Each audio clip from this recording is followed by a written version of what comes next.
Buenos días, hermanos. Dios los bendiga. Es un nuevo año que comenzamos. Es un nuevo año que hemos visto la bendición de Dios. Hay cambios internacionales, como se han de enterar. Hay buenas noticias. Esperemos que también para nuestro país haya buenas noticias. Amén. Y hablando de buenas noticias, nosotros somos los que tenemos que dar las buenas noticias, ¿verdad? Entonces, hermanos, que sea un año bendecido para todos y que sea un año en que proclamemos las buenas noticias. Amén. Bueno, hermanos, hemos estado hablando del Adviento y bueno, ya ha pasado el Adviento, ahora vamos a volver a lo que dejamos pendiente el año pasado. Estábamos en el Sermón del Monte, ¿recuerdan? Hemos terminado las bienaventuranzas. Entonces, ahora vamos a hablar un poco de la ley de Dios. Y le hemos titulado el tema El cristiano y la ley de Dios. Ese es el tema para hoy. Y antes de empezar, como siempre, les voy a dejar con una preguntita para que vayan pensando. ¿Cómo te sientes cuando alguien quebranta una ley, sea sin intención o intencionalmente? ¿Cuál es tu reacción? Les damos un ejemplo de una regla de tránsito, ¿no? A veces hay conductores que se pasan en rojo, ¿no? Y me incluyo, ¿no? Pero si te afecta a ti como peatón o como chofer, ¿cómo reaccionas? A veces nos queremos desclavar, ¿verdad? Reaccionamos mal. Porque esa es la reacción que ocasiona cuando uno ve una infracción. Pero ahora, veamos el lado del Señor. ¿Cómo reacciona el Señor? ¿Cómo reaccionará cuando nosotros infringimos la ley? ¿Reaccionará como nosotros reaccionamos? ¿O cómo reaccionará el Señor? Hay que tener en cuenta, hermanos, dos aspectos bien importantes para cualquier ley. Ahora vamos a hablar de cualquier ley. Hay dos aspectos importantes. Primero, la letra de la ley. Y segundo, la motivación o esencia de esa ley.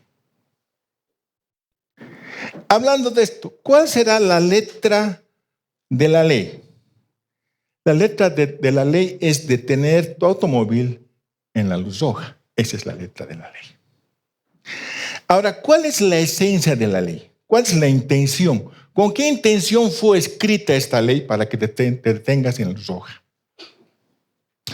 Entonces, la esencia de esta ley, hermanos, es no poner en peligro ni a peatones ni a vehículos. Esa es la esencia. ¿Se dan cuenta? Esa es la esencia. Ahora, ¿cuál es la vuelta de la ley? Es pasarme en rojo, ¿no ve? Esa es la vuelta de la ley que muchos hacemos. O como alguna vez escuché, ¿no? Amarillo es, todavía puedes pasar. Rojo es, bueno, no hay nadie pasando más. ¿No ve? Y ahí ocurren los accidentes, ¿no es cierto? Entonces, hermanos, tenemos que ver cuál es la letra y cuál es la motivación para cualquier ley, para no entender mal lo que estamos explicando. Entonces, hermanos, la letra es lo que realmente está escrito. El significado literal de las palabras. La esencia o el espíritu de la ley son las intenciones o motivaciones con las que se ha escrito la ley. Ahora, también es importante aclarar cómo nace una ley. ¿Cómo nace una ley, hermanos? Nace de la necesidad de que haya una ley, ¿verdad? Porque si no hubiera autos, no hubiera necesidad de semáforos, ¿no es cierto? No hubiera necesidad de ley. Pero como hay autos, hay una necesidad de regularizar, de una ley que ordene eso, ¿verdad? Entonces, primero nace la necesidad y después nace la ley. Como decía mi papá, dice que cuando era joven no había tantos autos. Entonces las bicicletas tenían que tener placa y tenían que tener luz. Tenían un aparatito que se llama dínamo, creo, ¿no? Para que pedalees y se encienda. Entonces, como no podían pelear los pacos con los autos, porque no había mucho, peleaban con las bicicletas. ¿Para qué? Para poner orden. ¿Se dan cuenta? Entonces, nace la necesidad y nace la ley. No puede haber una ley si no hay necesidad, ¿no es cierto? Tiene que haber una necesidad para que haya una ley. ¿Por qué hago toda esta aclaración, hermanos? Porque vamos a hablar ahora de la ley de Dios y de su cumplimiento. Amén. Entonces, primero entremos al pasaje. Estamos hablando de Mateo 5, 17 al 20. Voy a leer la Nueva Versión Internacional, que es un poco más clara. Amén. Leamos, hermanos. No piensen, dice el Señor, que he venido a anular la ley o a los profetas. No he venido a anularlos, sino a darles cumplimiento. Les aseguro que mientras existe el cielo y la tierra, ni una letra ni una tilde de la ley desaparecerán hasta que todo se haya cumplido. Todo el que infrinja un solo de estos mandamientos, por pequeño que sea, y enseñe a otros a hacer lo mismo, será considerado el más pequeño en el reino de los cielos. Pero el que practique y enseñe será considerado grande en el reino de los cielos. Porque les digo a ustedes que no van a entrar en el reino de los cielos a menos que su justicia supere a lo de los fariseos y a los maestros de la ley. Palabra de Dios, hermanos, para esta mañana. Amén. Entonces he dividido en dos partes este pasaje, porque habla primero de la relación de Cristo con la ley y de la relación después del cristiano con la ley. Entonces vamos a tomar esos dos puntos. Primero, Cristo y la ley. La relación de Cristo con la ley. ¿Cómo comienza el Señor Jesús? Dice, no se imaginen ni por un momento que he venido a abrogar la ley y los profetas. Entonces, decir del Antiguo Testamento o cualquier parte del Antiguo Testamento no ha venido a abolir. ¿Por qué empieza así Jesús? Porque obviamente estaban entendiendo mal el propósito de Jesús por los acontecimientos que estaban pasando en ese tiempo. Como por ejemplo, el sábado los discípulos recogían espigas, trabajaban. El sábado el Jesús hace curaciones. Entonces, hermanos, había ciertas cosas que no estaban muy claras, que digamos, y había contradicciones entre lo que enseñó Moisés y lo que estaba enseñando Jesús, ¿no? Y lo primero que él menciona es la relación que él tiene con la ley. ¿Y qué dice? No he venido a abrogar, sino a cumplir, dice. Entonces no ha venido a liberarnos de la ley, sino ha venido a cumplirla. Para entender un poco esto, hermanos, debemos hablar un poco del templo. Porque el templo es la parte central del Antiguo Testamento. El Señor les dice que construyen el templo para que por medio del templo encuentren su presencia, la presencia de Dios. Entonces el templo en el Antiguo Testamento, el Señor ordena la creación de un templo en forma de tienda, el tabernáculo, ¿verdad? Entonces ahí es donde el pueblo encontraba al Señor y lo adoraba. Entonces ese templo era el centro de la adoración. Después, hermanos, de un tiempo, una vez que están en la tierra prometida, se construye el templo en piedra, ya una edificación más sólida, pero con los mismos principios del tabernáculo. O sea, seguía siendo el centro para la adoración de Israel. Aquí es donde habitaba el Señor en medio de Israel. Entonces, acudir al templo, hermano, era ofrecer sacrificios, era la forma de perdonar los pecados de los israelitas, el lugar donde se leía y se proclamaba la palabra, donde se oraba, donde se cantaba, generalmente en las 3 fiestas anuales que se hacían. Sin embargo, en Mateo 24:2, hermanos, el Señor les dice a sus discípulos: ¿veis todo esto al mostrarles el templo? ¿Veis todo esto? De cierto os digo, dice, que aquí piedra sobre piedra no habrá que no será destruida, ¿no? Entonces le está diciendo que el templo iba a ser destruido, ¿no? Y recuerden que el templo era un significado de ellos central para la adoración a Dios, pero él está diciendo que va a ser destruido. Y obviamente unos 40 años después se cumple la palabra de Dios, ¿no? El templo es destruido. Bueno, para entender un poco más esto de la ley, es importante, hermanos, ver estas 2 partes que son importantes de la ley: la parte moral y la parte ceremonial. Estas son 2 partes importantes de la ley. ¿Cuál es la ley moral? La ley moral trata sobre todo los mandamientos eternos y perdurables de Dios, que como sabemos, se refiere a cómo nos comportamos, cómo se comporta su pueblo. Entonces el Señor les da instrucciones de cómo deben comportarse. Esa es la ley moral. Y se resume perfectamente, hermanos, en los 10 mandamientos. Esa es la ley moral del Señor. Luego está la ley ceremonial. ¿Qué aborda la ley ceremonial? Aborda la forma de adoración del Antiguo Testamento, tomando el templo como centro. ¿Como centro de qué? Ya lo dijimos.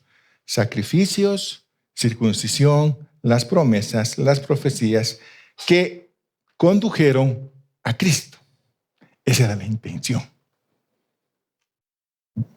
Ahora, podemos aclarar lo que decíamos al principio. El Señor primero muestra su amor. Recuerden que cuando libera al pueblo de Israel, lo libera y no tenían ley, ¿no es cierto? O sea, primero los libera. Y después que los libera, seguramente había un desorden, ¿no?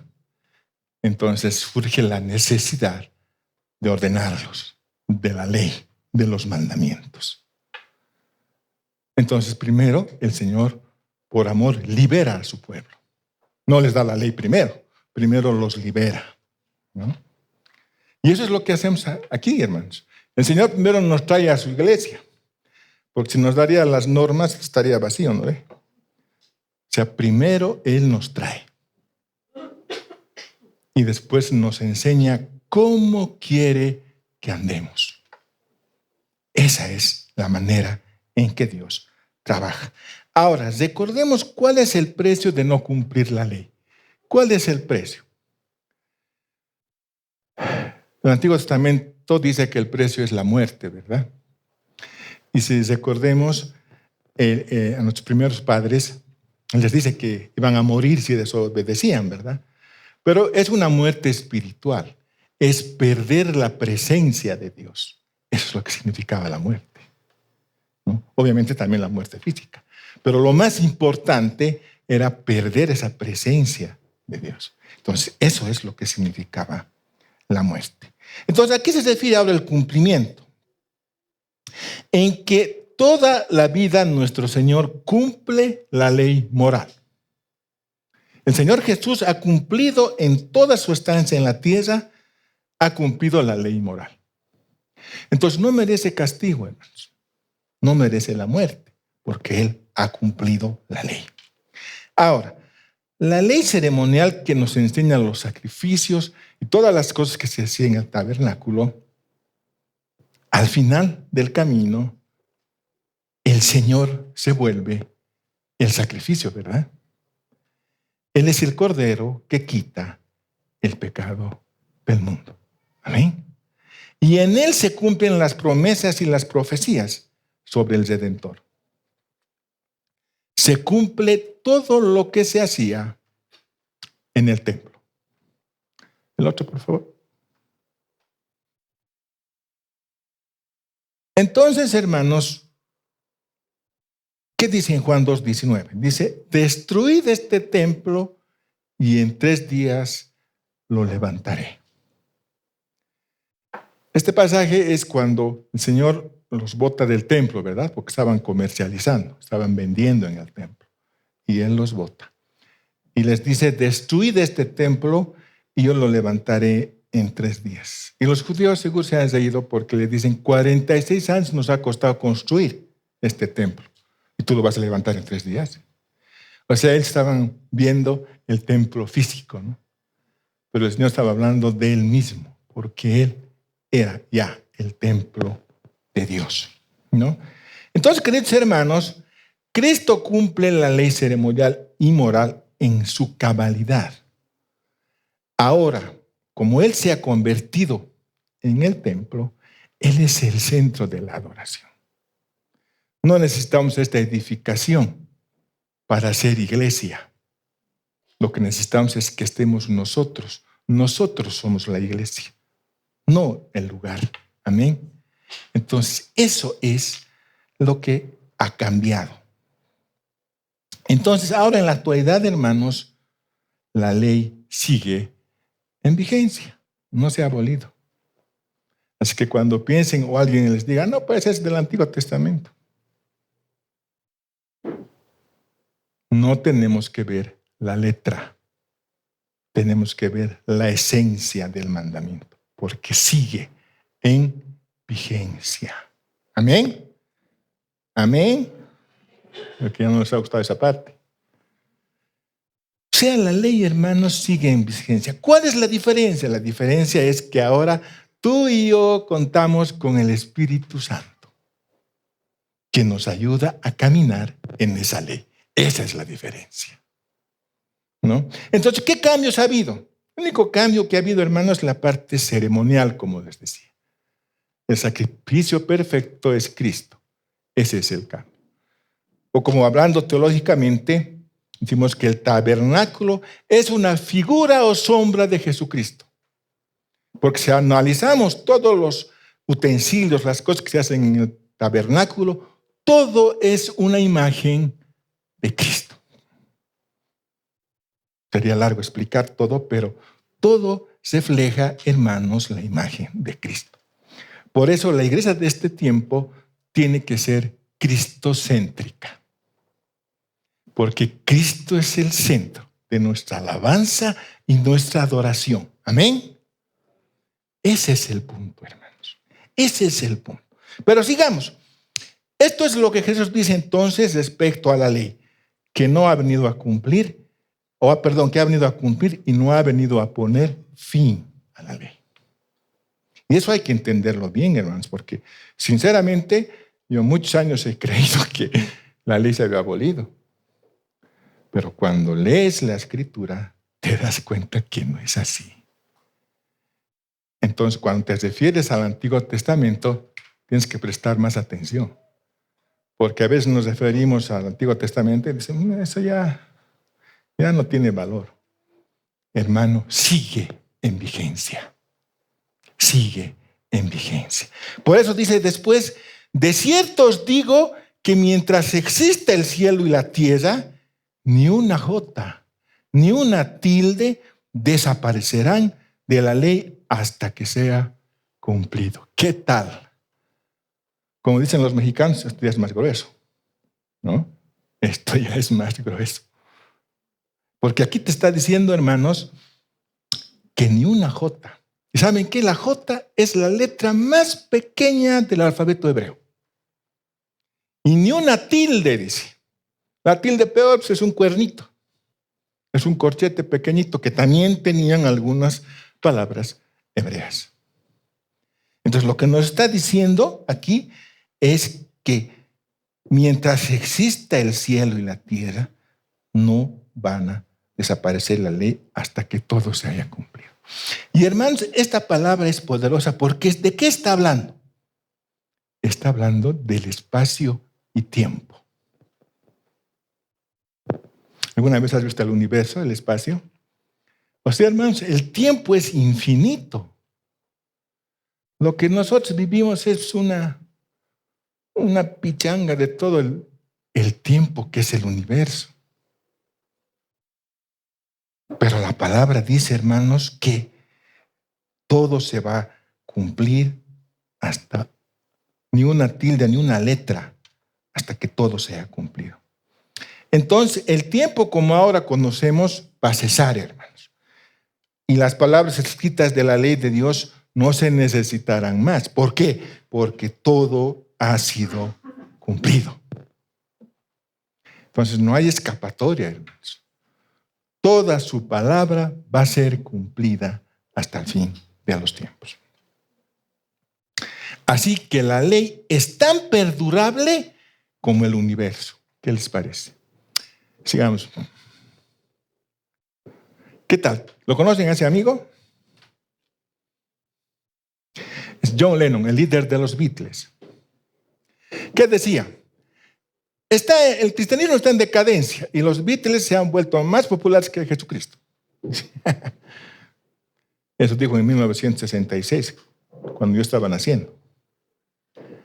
Ellos ya están bajo tierra y nosotros seguimos predicando su palabra, hermanos. Amén. Nosotros seguimos aprendiendo y edificándonos con la palabra.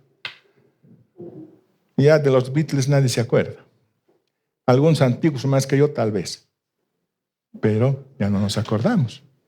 Pero el Señor sigue vigente. Amén. Entonces, hermanos, esto es lo que el Señor quiere que veamos. La relación que Él tiene con la ley. Sigamos, hermano. El segundo punto importante, el cristianismo y la ley. ¿Y qué dice en esta parte? Estamos hablando ya del versículo 19. No basta la obediencia personal. Los discípulos también tienen que enseñar la naturaleza permanente y obligatoria del mandamiento de la ley. Ahora, aquí tenemos que decir que es cierto que no todos los mandamientos tienen el mismo peso. Hay otros que son más pequeños y otros más grandes, ¿verdad? Pero aquí dice que hasta el más pequeño de los mandamientos es importante porque es de Dios. Eso es lo que está diciendo. Entonces no podemos tomar aquí al relajo porque es un mandamiento pequeño, ni podemos dejar su rigor. ¿Por qué? Porque perderíamos el control sobre nuestra conciencia y perderíamos también autoridad en nuestra vida. Entonces, hacer esto, hermanos, es una ofensa a Dios. Desatender un mandamiento pequeño de la ley, ya sea por obediencia o instrucción, es desagradar al mismo, degradar a nosotros mismos. ¿Por qué? Porque la palabra es clara, dice, si tú infringes un mandamiento pequeño, y no solo queda ahí, si enseñas así a infringir, tú serás el más pequeño en el reino de los cielos. Sí, así, ¿verdad? Entonces es así, hermanos. Y esto es bien importante. Entonces, ¿a qué conclusión llegamos? La grandeza en el reino les pertenece a aquellos que son fieles. ¿Fieles en qué? En hacer y enseñar toda la ley moral de Dios. Entonces, no solamente es enseñar, hermanos. Tengo que hacer. O sea, no sé si recuerdan lo que decían a Gonzalo Sánchez de Lozada. No hace lo que predica, le decían, ¿no? Entonces, hermanos, todo tiene que empezar con el ejemplo. Yo no puedo decir que hagas algo si yo no lo hago, ¿cierto? Yo me acuerdo cuando yo empecé por el camino del alcohol, mi papá no era una persona que tomaba mucho, pero bebía. Pero cortó eso. Y ya cuando ya era convertido, le pregunté, ¿no? O sea, ¿por qué has cortado? Y él me dijo, o sea, ¿cómo no iba a cortar si tú estabas yendo por el mismo camino? Entonces, ¿con qué autoridad podía llamarte la atención? Entonces yo sí me da cuenta, ¿no? que él tenía que tener la autoridad de decirme no. Pero si él estaba peor que yo, entonces, ¿en qué quedamos? Más bien iríamos juntos, ¿no ve? Pero esa era la razón, hermanos. O sea, aquí está claro. La grandeza en el reino les pertenece a aquellos que son fieles en el hacer y en el enseñar toda la ley moral de Dios. Amén. Ese es el punto, hermanos. Entonces, recordemos cómo ha empezado la desobediencia. Y es, si se dan cuenta, más una actitud que una acción. ¿Dónde ha empezado? En la declaración de la serpiente a Eva. Génesis 3:1. ¿Qué le dice? Con que Dios te dijo, le dice, ¿no?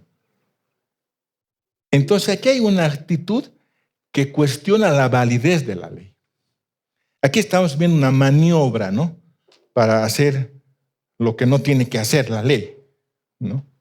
Como decimos, es darle la vuelta a las cosas. Y esto a veces sucede con nosotros, ¿no? A veces le damos la vuelta a las cosas para justificarnos, ¿no? No soy tan pecador, entonces le voy a dar la vuelta a la ley para un poquito arreglar lo que he hecho, ¿no es cierto? O sea, eso es lo que a veces hacemos, hermanos. Ahora, hay que tener en cuenta que en este tiempo a veces los de afuera pesan mucho. La cultura pesa mucho, hermanos. ¿Por qué? Porque ¿qué te dice la cultura?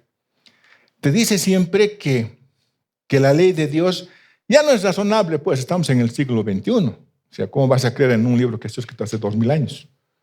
O sea, yo creo que ya somos más ilustrados, más cultos, y ya no deberíamos creer, dicen, ¿no? Entonces, imagínense esto. O sea, nosotros somos más sabios que la palabra al final, ¿verdad? Y eso es lo que tiene la cultura. Pero ¿qué dice? Que ni una letra más pequeña, ni una tilde, hermanos. Entonces, donde quiera en la cultura que tú tengas y te encuentres, no puedes relajar la ley de Dios. Estés aquí, en la China, donde sea tu cultura, no puedes relajar la ley de Dios. Porque si lo haces, vas a ser el más pequeño en el reino de los cielos. Eso dice la palabra. Y todavía, hermanos, va a ir un poco más lejos, porque no solo va a determinar la grandeza en el reino por medio de justicia, sino que también te va a decir que el ingreso al reino es imposible sin una justicia superior a la de los fariseos y de los escribas, dice. En otras versiones dice, mucho mejor. Tu justicia tiene que ser mucho mejor a la de los fariseos y los escribas. Entonces, ¿qué está diciendo? O sea, ¿cómo va a ser mi justicia más que da el cielo conocen la ley al dedillo? ¿Cómo va a ser mi justicia más? Es que, hermanos, esta vara es muy alta, ¿no? Pero tengan en cuenta que él está hablando no de la letra, sino de la esencia de la ley. Porque los fariseos entendieron, como dice Pablo, a letra muerta, literalmente. Pero lo que nos está diciendo aquí es que entendamos la esencia de la ley. Esa es una vara más alta. Entonces, fue una nueva justicia de corazón la que los profetas auguraron como una de las bendiciones de la era mesiánica. Y eso Dios les revela a los profetas. ¿Qué les dice? Daré mi ley en su mente y la escribiré en su corazón. Promete Dios por medio de Jeremías. Daré mi ley en su mente y la escribiré en su corazón. Esa es una profecía que le da a Jeremías. Ahora, ¿cómo va a ser esto? ¿Qué le dijo a Ezequiel? Pondré dentro de vosotros mi espíritu y haré que andes en mis estatutos. Así es la cosa. O sea, va a poner su ley dentro de nosotros. Ojo, la esencia de la ley, no la letra. Estamos hablando del espíritu de la ley. Eso va a poner dentro de nosotros y va a poner su Espíritu Santo dentro de nosotros. Entonces, así es como funciona, hermanos. Porque solo no puedo hacerlo. Yo necesito esto para caminar. Para cumplir los mandamientos del Señor necesito esto. Necesito que Él trabaje en mí, dentro de mi mente, y la escriba en su corazón. Recuerden que dice, voy a cambiar tu corazón de piedra por un corazón de carne. Entonces yo necesito que Él viva en mí. Así pues coinciden estas dos promesas, hermanos. Y así es como funciona. Ahora, si vamos más allá, vamos a ver que el espíritu, la ley, la justicia y el corazón van juntos. De lo contrario, no vamos a poder caminar. Repito, el espíritu, la ley, la justicia y el corazón van juntos. Ahora bien, esta obediencia profunda, hermanos, es una justicia de corazón y solo es posible para aquellos que tienen el Espíritu Santo. O sea, ¿qué quiero decir? Para aquellos que han sido regenerados por el Espíritu y en los cuales mora el Espíritu Santo. Ese es el punto. Por eso mismo es imposible entrar al reino de Dios, dice, si no tienes una justicia profunda, una justicia mayor a los de los fariseos. Entonces necesitamos realmente el nacer de nuevo en el Espíritu para ser regenerados y nacidos de nuevo. Entonces, la idea principal, hermanos, es que los discípulos tenemos que seguir a Cristo. Tenemos que seguir la esencia de sus mandamientos, no a los fariseos que entendían la letra muerta de la ley. Tenemos que entender la esencia y ya vamos a poder vivir no una vida externa, como decía el Señor, ¿no? Ustedes limpian lo de fuera del vaso, pero adentro está lleno de pudredumbre, les dice, ¿no? Entonces, para vivir eso, hermanos, necesitamos ser nacidos de nuevo. Necesitamos estar en la presencia de Dios. Amén. Amén. Entonces, hermanos, si los fariseos hubieran reconocido esto que estamos explicando y entendiendo, principalmente hubieran entendido que no es una cosa externa, sino que tenemos que ver la misericordia, la justicia, el amor a Dios y el amor a los hombres. Entonces, ellos hubieran entendido cuál era el propósito, la función de la ley, de ser un maestro para guiarlos a Cristo. Esa era la función de la ley. Era un maestro para guiarlos a Cristo. Ahora, finalmente, hermanos, Machen, un comentarista, decía lo siguiente: una visión baja de la ley conduce al legalismo y a la religión. O sea, si miro la ley como letra, me voy a volver religioso y legalista. Pero si tengo una visión elevada de la ley, me convierto en un hombre buscador de su gracia. ¿Por qué? Porque si voy a mirar alto la ley, me voy a dar cuenta que yo no puedo. O sea, es una ley muy grande para mí. Yo no puedo. Entonces, ¿qué voy a hacer? Voy a buscar la gracia de Dios para poder caminar en esa ley. ¿Amén? ¿Se entiende? Entonces, si tengo una mirada baja, me voy a volver religioso, hermanos. Pero si tengo una mirada alta, voy a buscar su gracia. Amén. Finalmente, hermanos, cuando hablamos de la ley, tenemos que hablar que el Señor la resume, la ley, los 10 mandamientos. ¿Cómo las resume? Ahí está. En Deuteronomio 6:5 dice: amarás al Señor tu Dios con todo tu corazón, con toda tu alma, con toda tu mente y con todas tus fuerzas. Y en Levítico 19:18 dice: amarás a tu prójimo como a ti mismo. Entonces, si nos damos cuenta, en estos dos están los 10. Entonces, ¿cuál abolición? No ha habido la abolición, hermanos. No se ha abolido.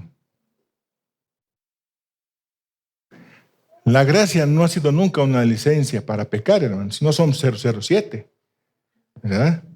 No es una licencia para pecar. Es que el Señor te da su gracia para cumplirla, que es diferente. Amén. Entonces, hermanos, ¿cómo aplicamos esto al 2026? ¿Cómo aplicamos a nuestra vida? ¿Cómo aplico la ley a mi vida? ¿Cuál es la solución? Bueno, la solución es buscar la gracia de Dios. Esa es la solución. La necesitamos toda la vida, la gracia de Dios. Porque sin eso no voy a poder caminar, hermanos. Entonces tengo que reconocer que yo necesito cada día la gracia de Dios. Ceremonialmente necesito reconocer plenamente que Jesús ha cumplido la ley y ahora es el sacerdote perfecto. Él me ha abierto camino para el perdón de pecados y para vivir nuestra purificación. Murió y resucitó para que yo viva en santidad. Entonces, ¿para qué fue su sacrificio? No fue para que yo viva y viva alegremente, sino para que yo viva en santidad. Amén. Ese es el punto. ¿Y cómo voy a vivir en santidad? Con su gracia. Porque solo no voy a poder. También necesitamos de conocer que Jesús cumplió la ley moral. No la ha abolido. No la ha abolido, hermanos. Ahora nos toca a nosotros cumplir la ley. Pero no lo voy a hacer solo, lo voy a hacer con el poder del Espíritu Santo. Entonces, hermanos, necesito vivir la santificación por medio de su gracia. Ahora, para hacer esto, tengo que reflexionar un poco y ver qué ha pasado el año pasado, hermanos. ¿Qué ha pasado el año pasado? Seremos un poco sinceros con nosotros mismos. ¿Qué mandamiento me está ocasionando problemas? ¿Qué mandamiento no estoy pudiendo cumplir? ¿Qué mandamiento no me deja avanzar? Mirémonos al espejo, hermanos, y seamos sinceros. Porque a veces tenemos cosas que nos están impidiendo avanzar. Y a veces, como dice la palabra, lo tomamos muy relajado o muy flexible. Y no es así. Porque eso está impidiendo que sigas caminando. Entonces, seamos sinceros con el Señor y veamos cuál es lo que me está impidiendo avanzar. Y haré un compromiso interno con el Señor. Este 2026 voy a trabajar en ello. Pero no voy a trabajar solo. Voy a trabajar con el Señor. Amén. Voy a decir como Moisés, si voy a ir allí, no quiero ir solo, quiero ir contigo. Esa es la manera en que voy a vencer, hermanos. Porque aquí no estamos interesantes, hermanos, ¿verdad? No estamos interesantes. Entonces reflexionemos, hermanos, y mirémonos al espejo y veamos qué nos está impidiendo avanzar. Amén. Amén. Creo que nos ha gustado mucho esa parte. Oremos, hermanos, pongámonos de pie y entreguemos este tiempo al Señor.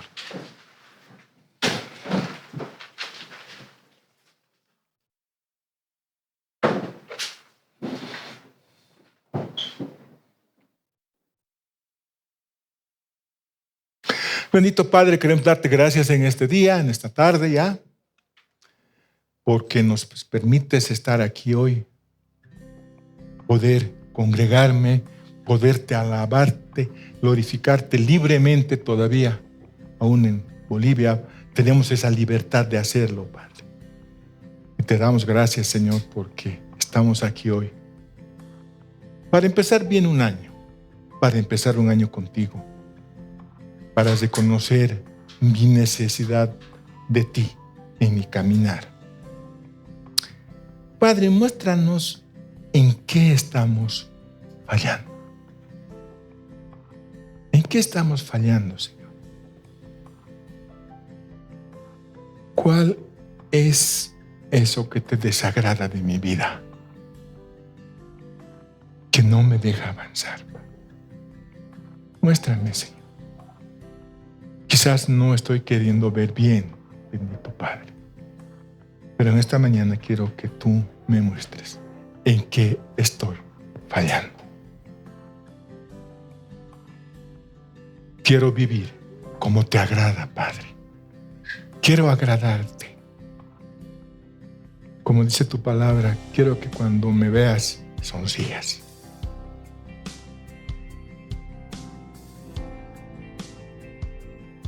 No quiero conformarme con la letra de la ley, sino quiero vivir el espíritu de la ley que tú nos diste.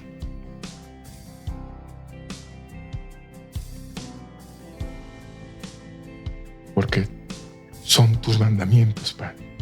Es tu palabra, es tu ley. Y yo quiero, anhelo respetar.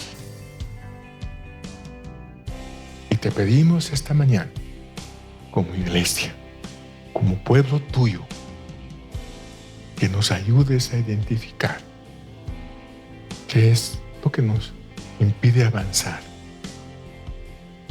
Y queremos que tú camines con nosotros este 2026 para tener victoria en esas áreas que me cuesta andar.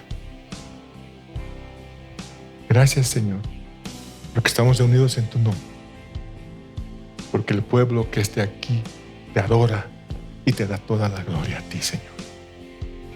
Y queremos que este año, Padre, tú vivas cada día con nosotros y nos ayudes a caminar, a seguirte y a hacer realmente, enseñar y a vivir tu palabra cada día. Bendito sea tu nombre en este tiempo. Te damos gracias en el nombre de Jesús. Amén. Amén, hermanos.